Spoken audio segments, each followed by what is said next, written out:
ini. Aku masuk. Selanjutnya kita ada aku panggilkan Ustadz Ivan. Silakan waktu.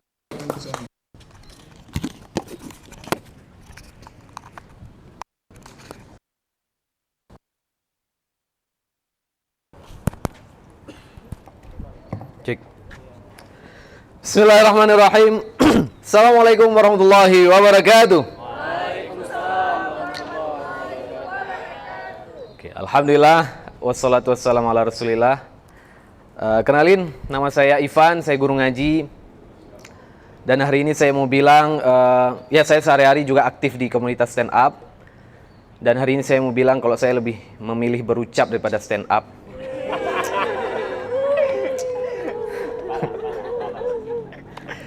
Ya betul, karena berucap nih, positif vibe sekali kan.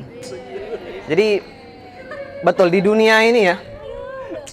Di dunia ini yang saya cintai itu 3, Allah, Nabi, sama berucap. Gitu. Ya orang tua cinta juga, orang tua kan. Asal izinin saya ke berucap gitu. Kalau nggak izinin ya balik ke stand up. Ya, jadi gimana ya, menurut saya berucap nih keren lah ya. Karena kan kita sendiri sebagai orang Islam tuh nggak lengkap tanpa berucap ya kan. Kan seorang muslim dikatakan muslim ketika dia mampu berucap 2 kalimat syahadat ya kan.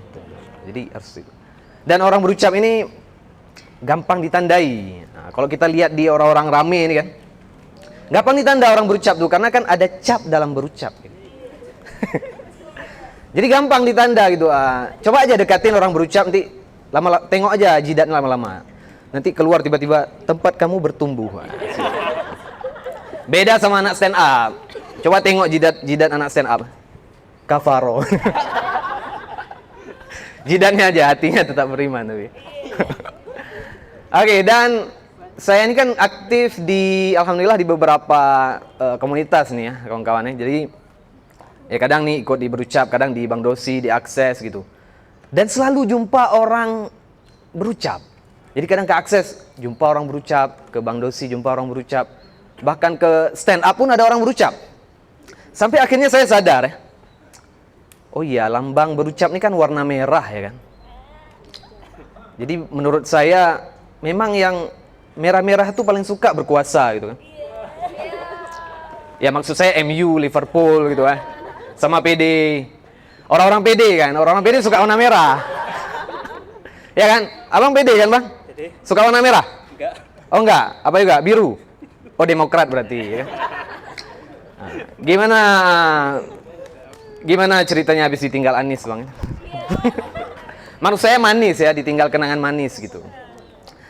Ya, jadi itu Oke, masuk ke tema, udah berapa menit nih? Temanya memilih hiburan. Nah, jadi saya memilih hiburan saya tuh ya ngomongin orang-orang berucap gitu. Karena ada kan hiburan ngomongin orang ada lah pasti ya. Ada orang yang hiburannya game, Mobile Legend, Candy Crush apa kan. Ada yang musik, film, ada yang ngomongin orang juga gitu. Tapi sebenarnya gini, apapun hiburannya atau stand up mungkin ya.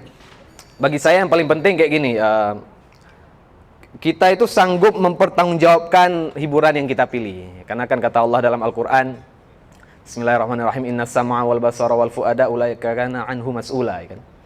Yang artinya sesungguhnya pendengaran, penglihatan, hati itu semuanya akan dipertanggungjawabkan. Nah itulah beda saya sama komika lain.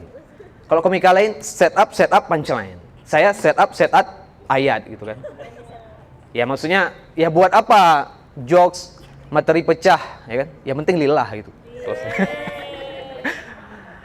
Ya itu maksudnya betul, kita perlu penunjukkan. Artinya ketika memilih untuk misalnya ngegame gitu kan, ya tahu waktu pasti kan. Kita misalnya tetap main game terus sampai nggak sholat misalnya, ya sanggup pertanggungjawabkan gitu. Kalau seumpama nanti ya di akhirat itu diminta pertanggungjawabannya. Gitupun ketika kita memilih misalnya kayak mungkin ada yang bernyanyi, ada yang komedi sebagainya. Dan tentu masalah hiburan ini pun kalau saya paling iri gitu sama orang-orang yang bisa menjadikan hiburannya itu zikrullah gitu kan. Ala bizikrillah tatmainnul qulub. Artinya itu lupa ya. Pokoknya intinya tentang itulah ingat Allah lah gitu. Pokoknya kita mengingat Allah itu menenangkan hati, karena ya nggak semua orang gitu kan berzikir itu menenangkan hati, nggak semua orang. Jadi maksudnya ketika kita sudah bisa menjadikan itu kebiasaan dan kita tenang dengan itu suatu kebahagiaan yang luar biasa. Jadi intinya apapun boleh sekarang kita memilih hiburan bentuk apapun, dan apa namanya kalau bisa itu memang membawa kita makin dekat sama yang di atas gitu kan. Nah itu poin pertama dalam memilih hiburan itu. Dan sebenarnya masalah hiburan sih, saya sebagai orang yang ya kadang suka ngomong, suka misalnya kayak stand up gitu. Ya saya suka hiburan dan menghibur juga. Saya kan laki-laki penghibur gitu. Maksudnya saya laki-laki dan saya suka menghibur kan.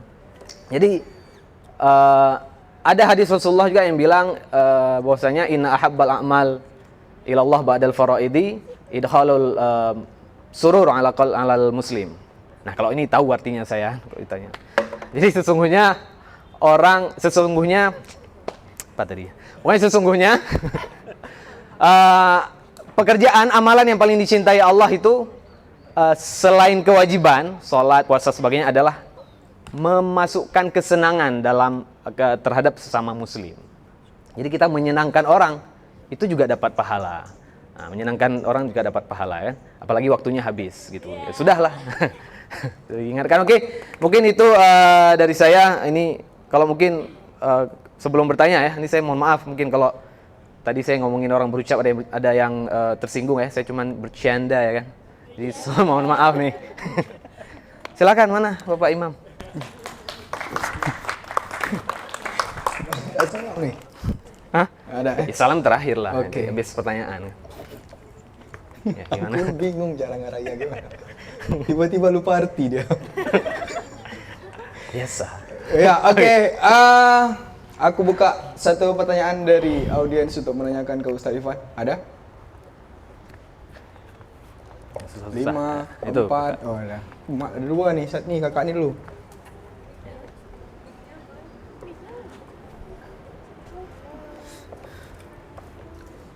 Halo, assalamualaikum. Waalaikumsalam. Paket, bukan? Oke, assalamualaikum warahmatullahi wabarakatuh. Saya Diana Aprilia. Paket Biasa tiba-tiba, Mah. dipanggil Ayah, dan biasanya boleh apa aja yang kalian mau panggilan saya. Oke, pertanyaan saya Ustaz. Ya. Ini kayak pengajian. Oh, oke, silakan Bu. Dari majelis taklim mana Bu? Oh, jadi enggak. Pertanyaan saya itu Ustaz. Tadi kata Ustaz kan kita nyenengin orang tuh bisa apa aja. Oke. Dapat pahala. Ya. Masih ingat ayatnya? Enggak. Kita coba. Nanti saya cari sendiri Iya, aja. iya. Tapi pertanyaan saya gimana kalau misalnya saya kan penyanyi nih. Wis. Oke. Jadi nyanyi saya tuh ubah haluan gitu.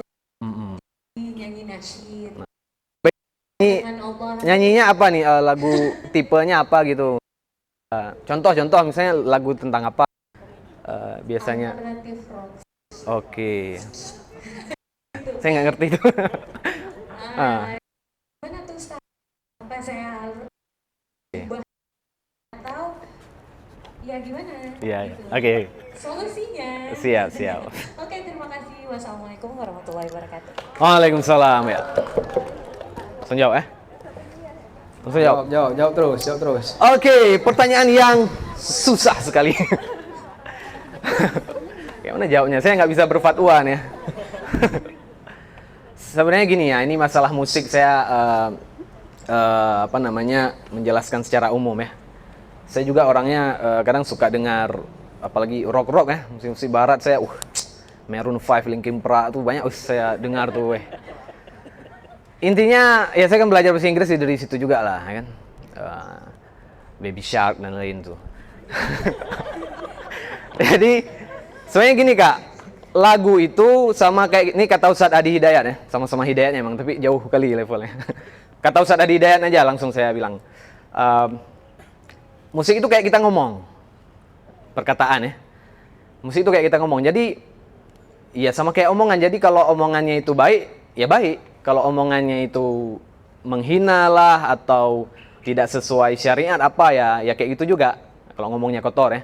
Nah, maka ini musik yang dipilih apa? Saya betul nggak paham rock itu seperti apa. Selama liriknya tuh ya masih aman-aman aja ya, nggak artinya maaf cakap nih tidak senonoh gitu atau tidak menjerumuskan orang atau apa, itu masih oke gitu kan.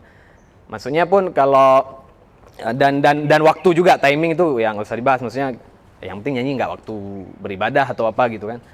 Karena gini, kita mendengar misalnya lagu apa misalnya nih, yang lagi viral lagu apa misalnya kan. Misalnya lagu Ceylon Seven lah, Kangen Band apa, itu kan lirik cinta, selama tidak aneh-aneh nggak apa-apa.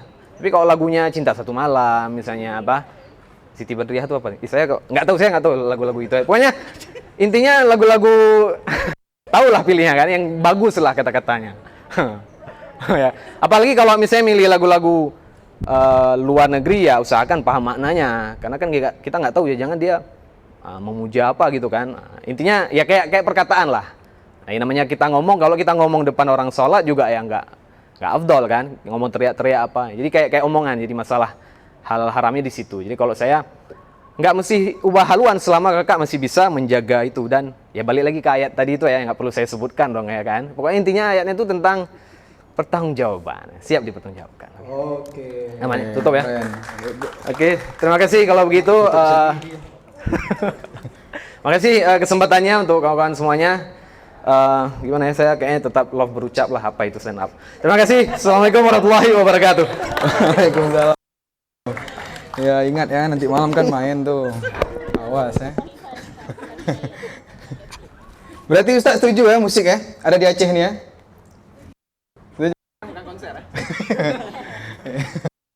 Ya oke, apa namanya, kita masuk ke penilaian. Silakan dinilai bagus-bagus ya, karena agama tadi semua. Evaluasi.berucap.id. Itu dia. Ustadz boleh nilai diri sendiri Ustadz ya. Ya, aku mau bilang juga acara ini kita disupport sama Simpang 5 Grocery Store, History Coffee, Yayasan Al-Fatah, dan Luna Studio. Dan untuk untuk sponsor, kita ada Grab Aceh, Lokalate, Cakap, My Krup, Klinik Elis Estetika, Bitata Food, Sahabat Pokat, dan Yasmin Herb Milk Tea. Boleh aku minta tepuk tangannya untuk sponsor dan support yang udah selalu memberi kita support di setiap Jumat sorenya ya. Keren. Kapan masuk ke stand up orang tuh ya? Oke. Selanjutnya ini dia ada sahabat dari sahabat Usaiban nih. Aku panggil Kak Farah. Waktu dan tempat kami persi. Aku pakai ini. Ya, biar kayak mana cara pakainya ya? Dicoba. Takut jatuh. Tes. Bisa nggak sih? Pakai ini juga? Ya. Oh. Iya. Mulai. Assalamualaikum warahmatullahi wabarakatuh. Apa kabar? Sehat? Nah, basa-basi itu ya. Iya, jadi perkenalkan nama saya Farah. Instagramnya Farah banget _reels, minimal follow lah ya. Ya, saya temannya Ustadz di stand up kebetulan. Dan anehnya juga, saya kenapa ketemu Ustadznya tuh di stand up bukan di masjid? Apa saya jarang ke masjid atau masjidnya yang dibubarin ya? Maaf. Terus gini, sekarang topik yang saya mau bawakan itu apa tadi? Merdeka dalam bercanda. Ya, bercanda Ustadz. Masih satu manhaj kita kan, Imam Syafi'i. Ya, jadi saya hari ini bawa 2 beban negara. Iya, namanya Nusaibah sama Khalid. Ada yang merasa saya bilang tadi nggak etis? Jujur aja. Jadi gini, kenapa orang-orang bercanda? Karena salah satunya adalah menganggap bahwa bercanda itu kadang jahat. Ngetawain orang itu jahat. Dan sebagian bercandaan itu ada nggak sesuai sama norma dan sesuatu yang kita anut kayak gitu. Terus misalnya contohnya tadi aku bilang, saya bawa beban negara 2. Padahal itu kan keresahan saya sendiri. Punya anak yang masih ngerepotin saya gitu misalnya. Tapi kalau buat orang-orang di sini, itu nganggapnya, ih lu nggak bersyukur banget sih punya anak gitu kan. Nah, padahal sebenarnya diterima aja yang bercanda kan saya, bukan Anda. kayak gitu. Nah terus saya tuh trigger gitu ya untuk nyampein materi ini tuh salah satunya pas lagi saya komen di postingnya Berucap sama Kak Febri. Kan Bang Suhil ngajak ngejokes kayak gitu kan ya, ngejokes lah kayak gitu. Terus saya juga nyobain jokes timpalin gitu kan, bawahnya jokes juga. Febrinya langsung nanya, ini pertanyaan apa pernyataan Kak? Itu jokes Kak. Misalnya aku tanya sama Kak Febri sekarang, Kak, kakak tahu nggak Lee Min Ho sama Jimin itu yang dari mana Kak? Nggak ada. Ya udah, itulah jokes. Jawab aja. Emang bukan untuk diaminkan kayak gitu kan? Dijawab aja kayak gitu. Nah, terus sini aku mau kasih tahu batasan antara mana komedi dan humor. Nah, kalau bercanda itu dia di humor. Kalau komedi itu dia emang untuk kayak pertunjukan untuk stand up kayak gitu.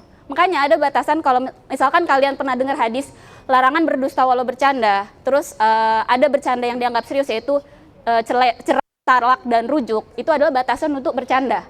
Tapi kalau kita di stand up itu kita pakai kata-kata bohong, hiperbola, apalagi Ustaz, majas, melebih-lebihkan, itu masih diperbolehkan kayak gitu. Karena kalau kita nggak boleh, sama aja kita nonton orang main film. Emang orang main film jadi penjahat beneran jadi penjahat? Kan enggak kan? Kayak gitu. Nah, jadi kita sekarang udah tahu batasannya tadi ya, mana humor, mana komedi. Nah, kenapa kita belum bisa merdeka dalam bercanda? Ada yang tahu? Ada yang mau coba jawab? Kalau nggak ada yang mau coba jawab, saya jawab sendiri saja. Jadi kenapa kita belum bisa merdeka dalam bercanda itu karena kita itu sebagian dari kita itu selera humornya masih rendah atau sense of humor lah lebih tepatnya. Jadi kita tuh untuk bisa menilai sesuatu dari sisi humornya tuh masih kurang sensitif kayak gitu. Jadi kita nggak bisa kadang bedain ini mana yang sindiran, mana yang humor, mana yang kayak gitu. Jadi kadang kita ngerasa tuh, dan kita tuh ada kayak di dalam diri kita tuh ada kewaspadaan kayak gitu kan, kewaspadaan untuk akan sesuatu nih kita lagi dijelek-jelekin gitu lah kayak gitu. Padahal sebenarnya tuh harusnya kita tuh bisa melihat sesuatu dari sisi humornya kayak gitu. Terus apa tadi namanya? Kan lupa kan gue. Nah, jadi kalau teman-teman ngerasa misalnya ingin merdeka dalam bercanda, salah satunya adalah coba tadi melihat sesuatu dari sisi humor tuh. Terus yang kedua itu apresiasi humor yang ada. Misalkan kalian punya temen yang suka bikin jokes bapak-bapak, tolong diketawain. Itu cara mengapresiasi humor kayak gitu. Walaupun mungkin nggak lucu, tapi coba aja ketawa gitu, minimal dia seneng gitu kan. Nah itu, terus yang keduanya coba, tadi gue udah punya itu dah. Yang selanjutnya tuh coba, kalau emang mau coba jadi orang yang ngejokesnya. Misalkan nggak harus stand up, tapi maksudnya kalau di tempat kerja kamu tuh ngelempar jokes gitu, coba aja lempar aja dulu kayak gitu. Tapi emang agak beratnya di sini.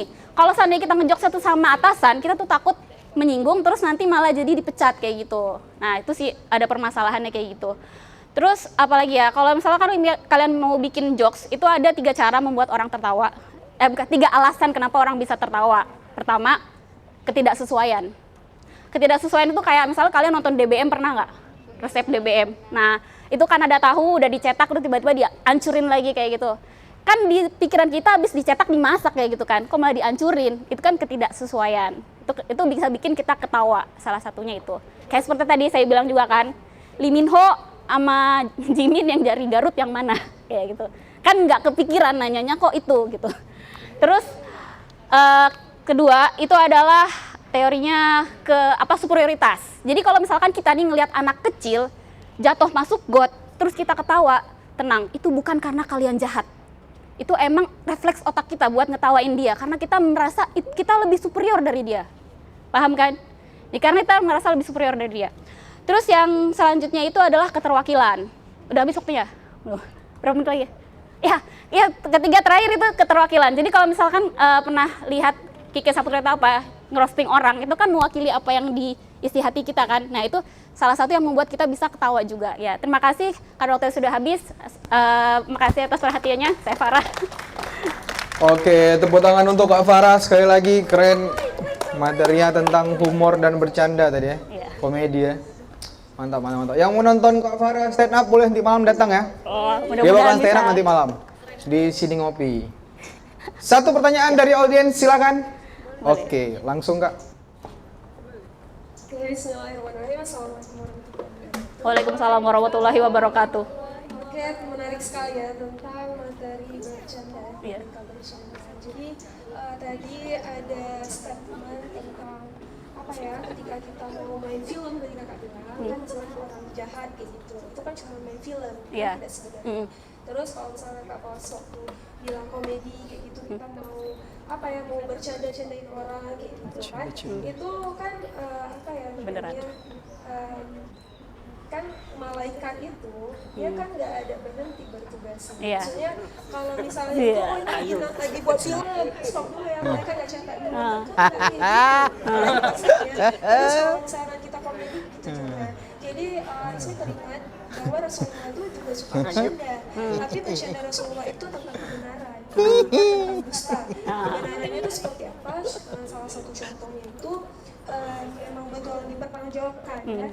Jadi ada seorang nenek ini kan mau naik ke atas unta, terus dibilang sama siapa yang namanya, dibilang sama Rasulullah, kenapa nenek naik ke anaknya unta? Itu kan neneknya bilang bukan kayak gitu kan. Memang kalau kita pikir ya, memang kayak agak cringe kayak gitu, kayak aneh kayak gitu kan. Tapi jokes Rasulullah itu membuat nenek itu tertawa. Iya. Kenapa? Nenek itu bertanya, saya tidak naik ke apa yang namanya anaknya unta, saya naiknya ibunya unta. Sesungguhnya kata Rasulullah, sesungguhnya semua ibu-ibu unta itu kan Anaknya. semuanya adalah anak ibunya, seperti itu. Iya. Terus nenek itu tertawa.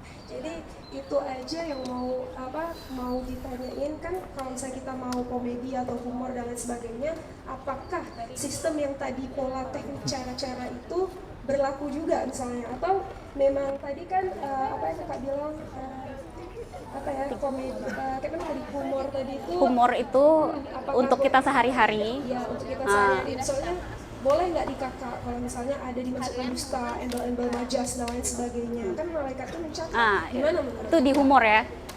apakah itu di humor, apa di komedi, gini. yang namanya dunia semua tercatat? Bagaimana menurut Oh, kakak? gini. Terima kasih. Ya, makasih atas pertanyaannya. Ini sesuai yang saya yakini ya. Oke.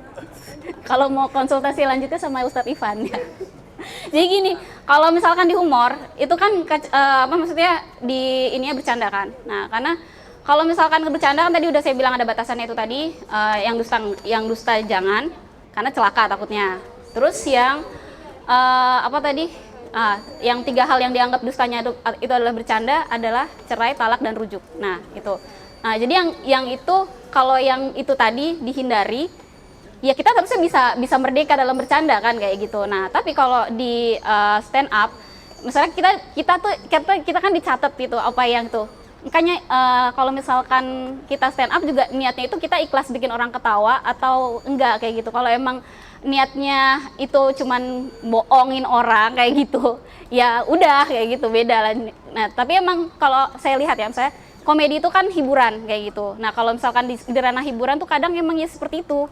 Yang film kan nggak mungkin emang bener apa kayak gitu. Nah, itulah makanya. Jadi kalau masalah tadi pencatatan malaikat itu tadi balik lagi ke niatnya dia. Ya, itu aja. Makasih. Oke. Makin ribet aja stand up kakak buat ya. Aduh, kayak mana gue di malam ini. Dicatat semua lah ya. Udah. Malaikat nggak cuti katanya tadi. Ya udah. Betul pula. Oke, thank you untuk Kak Farah. Makasih. Sharingnya boleh kita minta tepuk tangan untuk Kak Farah. Keren. Jadi emang tergantung niat kita ya. Bercanda tuh mau kayak mana. Selanjutnya, tapi sebelumnya ya, buat selanjutnya. Sebelumnya, silakan dinilai. Kita buka link kembali di Google, evaluasi.berucap.id. Boleh diklik di Google dan dinilai. Ini ada berapa orang lagi ya? 1, 2, 3. Ada 3 orang lagi. 3 orang nih kita nanti aja lah nilainya, sekalian aja ya. Nggak, iya nih maghrib nih. Udah beres? Oke, langsung aja aku masuk ke selanjutnya. Aku panggil Kak Reni. Oh, kakak niruannya. Waktu dan tempat kita persilahkan.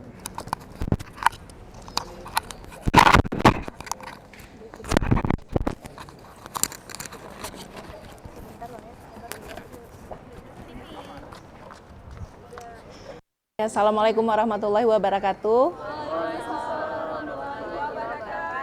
Kalau tadi teman-teman pada lucu-lucu ya materinya, nah untuk aku sekarang agak serius tapi nggak serius-serius amat, jadi bawa santai aja. Sebelumnya terima kasih untuk berucap yang udah kasih aku kesempatan lagi dan lagi untuk belajar berbicara, dan terima kasih untuk teman-teman semua yang udah berhadir. Perkenalkan, nama aku Reini. Jadi aku sih berharapnya tadi dapat yang terakhir karena materinya agak panjang. Tapi ternyata ya udah aku coba padetin. Tema yang aku bawa adalah bagaimana seharusnya kita memandang pendidikan. Bagaimana seharusnya kita memandang orang yang tidak bersekolah. Isu pendidikan adalah isu yang cukup sering dibahas oleh masyarakat kita.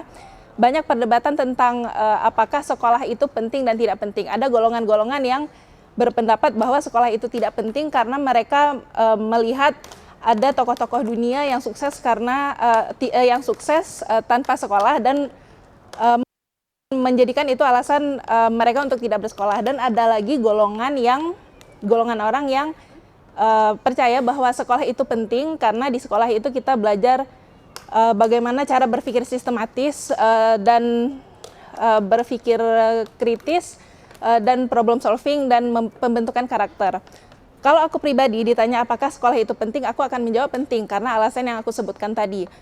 Tapi di sini menjadi pertanyaan yang cukup menggelitik pikiran aku bertahun-tahun lamanya. Jadi kalau sekolah itu mengajarkan kita berpikir kritis, sekolah itu mengajarkan kita critical thinking, membentuk karakter, apakah orang yang bersekolah menjadi orang yang lebih unggul daripada orang yang tidak bersekolah?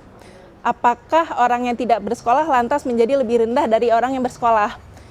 Dan bagaimana seharusnya kita memandang orang yang tidak bersekolah gitu kan?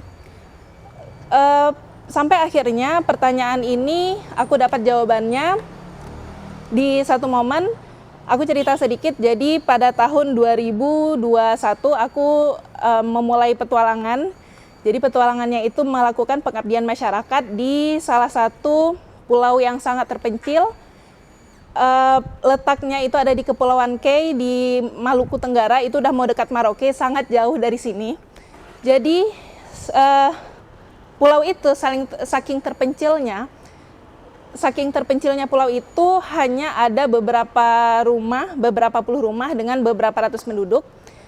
Yang di pulau itu hanya ada 2 bangunan sekolah, SD dan SMP. SD-nya itu juga cuma 3 ruangan yang kalau hari Senin itu anak kelas 1, 3, 5 yang masuk, besoknya anak kelas 2, 4, 6. Jadi mereka sekolahnya nggak full 1 minggu tapi selang-seling.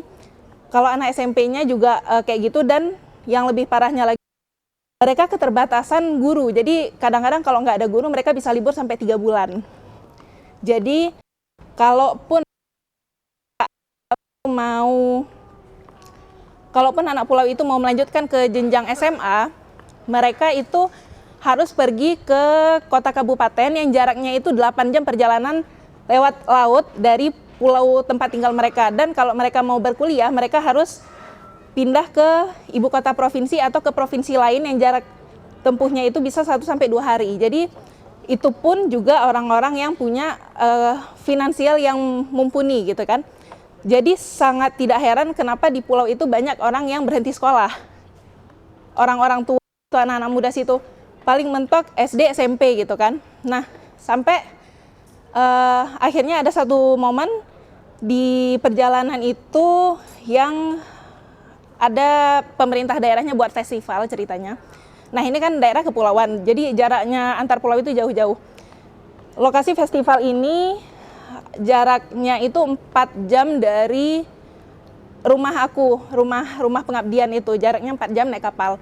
Nah, jadi singkat cerita, festival ini selesainya itu jam 6 sore. Jam 6 sore kalau kami balik ke rumah pulau itu, berarti kira-kira sampainya itu jam 10 malam. Di tengah perjalanan, dalam keadaan yang udah malam, tiba-tiba kami ini naik perahu ceritanya. Jadi kami naik perahu, kalau teman-teman bisa membayangkan perahu yang ada di Ulele yang kecil itu, yang perahu nelayan yang pakai mesin speedboat kecil itu. Nah itu diisi 12 orang. Kami ada 3 rombongan, ada 3 perahu. Kami rombongan di tengah perjalanan pulang. Si nahkoda yang bawa perahu rombongan aku isinya 13 orang itu bilang, kita bensin udah mau habis, posisi di tengah laut. Jadi kami terpaksa harus memperlambatkan laju perahu kami, dan 2 perahu lagi udah jalan duluan, pokoknya udah jauh nggak kelihatan. Jadi nggak berapa lama tiba-tiba si speedboatnya mati, berhenti, mogok di tengah jalan, di tengah laut. Kalian pernah naik kapal malam? Kapal malam itu, kalian bisa bayangin ya, satu perahu kecil berisi 12 orang di tengah hamparan laut yang sangat luas. Saking luasnya itu kalian nggak bisa lihat di mana tepinya. Malamnya di laut itu saking gelapnya kalian nggak bisa bedain mana langit mana laut. Sunyi, nggak ada suara apapun selain deburan ombak. Kalau kalian ada di posisi itu, sebagai orang-orang yang bersekolah yang terlatih untuk berpikir kritis, untuk problem solving, apa solusi langkah yang akan kalian ambil untuk menyelamatkan diri kalian? Apa? Karena ini termasuk kondisi yang menurutku krusial, menurutku kondisi yang bahaya, gitu kan? Kami anak-anak peserta yang anak-anak kota ini yang nggak pernah ketemu kondisi kayak gitu, bingung. Aku sendiri, aku pribadi, aku kayak nggak ada ide untuk apa yang harus dilakukan. Aku lebih kayak pasrah gitu kan, pasrah betul-betul kayak aku nggak ada ide, aku ngapain. Aku udah kayak udahlah bermalam ini di laut, di tengah laut, aku akan bermalam gitu kan. Tapi kalian tahu Bapak nahkoda yang bawa perahu kami yang tadi hanya lulusan SD, berdasarkan karena beliau juga udah berpuluhan tahun gitu ya sebagai nelayan, beliau itu cukup ngeluarin senter, terus beliau itu kasih isyarat ke depan, dan gak lama kapal kami yang udah di depan yang tadi udah nggak kelihatan tiba-tiba balik. Di situ akhirnya aku kayak melihat bahwa orang yang mungkin nggak punya kesempatan untuk sekolah tinggi pun, mereka tetap punya pengetahuan yang nggak kita punya. Mereka tetap punya ilmu yang mereka dapat dari pengalaman mereka berkarir selama puluhan tahun. Udah selesai ya, dikit lagi. Yang mereka dapat selama puluhan tahun itu yang kita nggak punya. Jadi di situ aku belajar kalau walaupun orang tidak bersekolah, mereka tetap punya ilmu yang tidak kita punya. Mereka tetap punya value yang kadang-kadang kita nggak punya.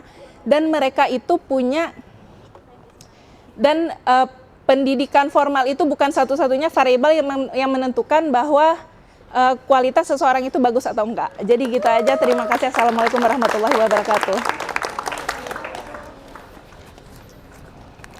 Waalaikumsalam warahmatullahi wabarakatuh. Langsung aja, waktu udah sedikit. Satu pertanyaan dari Ibu, silakan. Saya udah lama nggak dipanggil Kak lagi. Assalamualaikum warahmatullahi wabarakatuh. Waalaikumsalam. Merinding loh tadi pas dengar cerita Kak ini. Terus kebayang nanti kalau anak gadis kedua terbesar, bukan sih nggak ya kalau dia nikahin berpetualang seperti Kakak ini. Satu pertanyaan singkat aja. Bagaimana tanggapan Kakak kalau misalnya ada ya tetangga atau siapapun yang bilang, untuk apa kuliah tinggi-tinggi, nanti ujung-ujungnya di rumah juga jadi berumah tangga, mengurus anak, mengurus rumah. Bagaimana pendapat Kakak? Terima kasih. Terima kasih untuk Ibu atas pertanyaannya. Ini adalah pertanyaan yang cukup umum ditanyain, apalagi oleh perempuan-perempuan gitu ya. Bagaimana tanggapan tentang perempuan yang sekolah tinggi gitu kan? Perempuan itu menurutku harus bersekolah tinggi. Ini aku akan menjawab di luar jawaban orang umumnya. Biasa orang tuh berpendapat bahwa perempuan harus bersekolah tinggi karena dia akan menjadi ibu untuk anak-anaknya, untuk anak-anak yang cerdas, butuh ibu yang cerdas. Aku nggak akan menjawab kayak gitu, karena perempuan itu juga manusia yang berhak mendapat pendidikan untuk mencerdaskan dirinya. sama seperti laki-laki. Laki-laki, kenapa laki-laki sekolah? Ya karena laki-laki berhak untuk mendapatkan pendidikan untuk meningkatkan kualitas hidupnya, gitu juga perempuan. Karena kenapa aku nggak setuju sama statement perempuan itu harus sekolah tinggi untuk menjadi ibu yang baik untuk anak-anaknya. Aku nggak setuju sama statement itu karena ya itu, nggak semua perempuan mau menikah pertama, nggak semua perempuan mau jadi ibu. Karena itu balik ke fitrah dasar perempuan sebagai manusia. Jadi perempuan harus sekolah karena dia manusia yang layak berkembang. Terima kasih. Keren, boleh minta tepuk tangan sekali lagi untuk Kak Reni. Thank you Kak atas waktunya udah sharing bareng kami, keren sekali. Dan aku mau bilang untuk ini ada 2 peserta terakhir dan sama Kak Reni nanti juga itu kita evaluasinya di terakhir aja nanti ya. Jadi nanti teman-teman boleh langsung buka linknya. Kalau sekarang boleh, nggak ada masalah. Maksudnya tanpa harus aku ingatkan lagi. Dan langsung aja aku masuk ke selanjutnya, aku panggilkan Bang Theo. Waktu dan tempat aku persilahkan. Silakan Bang.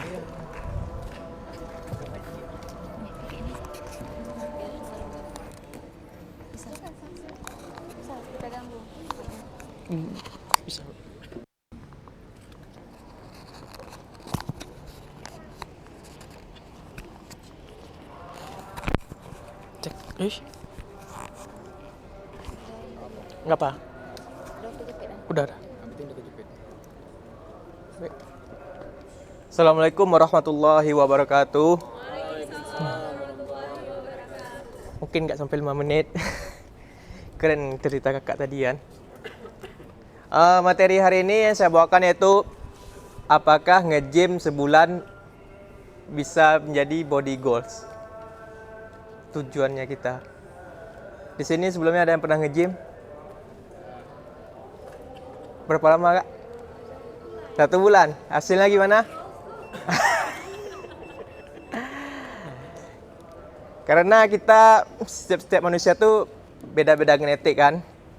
Jadi saya langsung aja. Kita manusia itu ada 3 genetik. Yang pertama yaitu ectomorphs, yang kedua endomorphs, yang ketiga mesomorphs. Yang ectomorphs yaitu yang pertama karakter tubuh yang identik dengan kata kurus di mata oleh orang awam. Dan orang tipe tubuh ini punya tubuh ringan dengan persendian kecil dan otot tanpa lemak. Itu bisa nilai pribadi. Kalau saya tunjuk nanti rasis katanya. Biasanya anggota badan ectomorphs terlihat kurus dan panjang dengan otot-otot berserabut. Dan memiliki tubuh dominan lebih ramping dan kurus, memiliki tulang dan massa otot yang kecil, dan anggota tubuh relatif panjang, dada relatif datar dan sempit. Tipe tubuh yang relatif lebih cepat mengeluarkan energi. Tipe tubuh ini relatif memiliki massa otot yang kecil sehingga dibutuhkan latihan beban. Dan yang kedua yaitu tipe tubuh endomorphs. Merupakan tipe tubuh dengan karakteristik yang lebih pendek dan mereka lebih cenderung menyimpan lemak. Bisa nilai sendiri.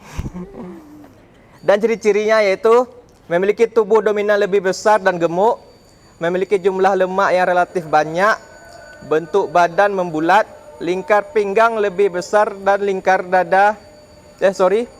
pinggang lebih besar dari lingkar dada. Dan tipe tubuh ini biasanya memiliki tingkat metabolisme yang lambat sehingga berpotensi terkena penyakit kronis. Dan saya pernah lihat juga, soalnya tampil slide bisa nih.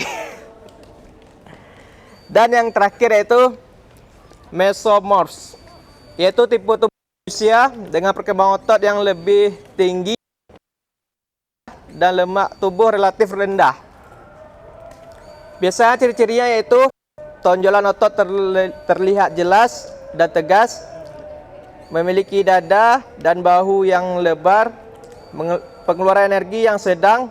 Tipe tubuh ini dicirikan dengan perkembangan otot yang relatif baik. Dan itulah dari saya. Ada pertanyaan boleh ke rumah lagi.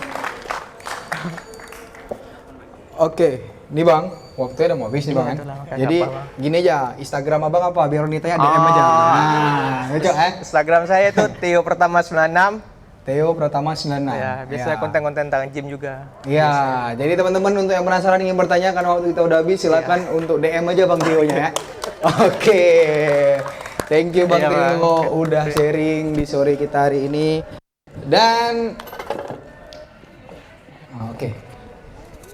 Untuk form penilaian silakan dinilai aja. Mungkin nanti malam juga nggak apa Bang ya, nilai lah bebas azan nggak apa ya. Ya aman lah tuh ya. Ya. Ya, oke, langsung aja karena emang udah mau maghrib. Aku mau ucapin terima kasih untuk teman-teman semuanya yang udah berhadir di Jumat sore hari ini. Dan ini merupakan program yang rutin ya Bang Sul ya, yang bakalan ada. Dan jangan lupa untuk teman-teman semuanya silakan diajak kawannya, sahabatnya, keluarganya untuk datang lagi di Jumat sore minggu depan. Dan aku mau say thank you untuk support dari acara ini. Ada Simpang 5 Grocery, ada History Coffee, Yayasan Al-Fatah, Luna Studio. Dan acara ini disponsori oleh Grab Aceh, Lokalate, Cakap, Micro Cleaning Elis Estetika, Bitata Food, Sahabat Pokat, dan Yasmin Herb Milk Tea. Oke. Dan aku mau minta teman-teman semua untuk kita boleh berfoto bersama. Jadi kita silakan teman-teman. Ayo kita berdiri, kita berfoto bersama-sama. Sudah mau maghrib.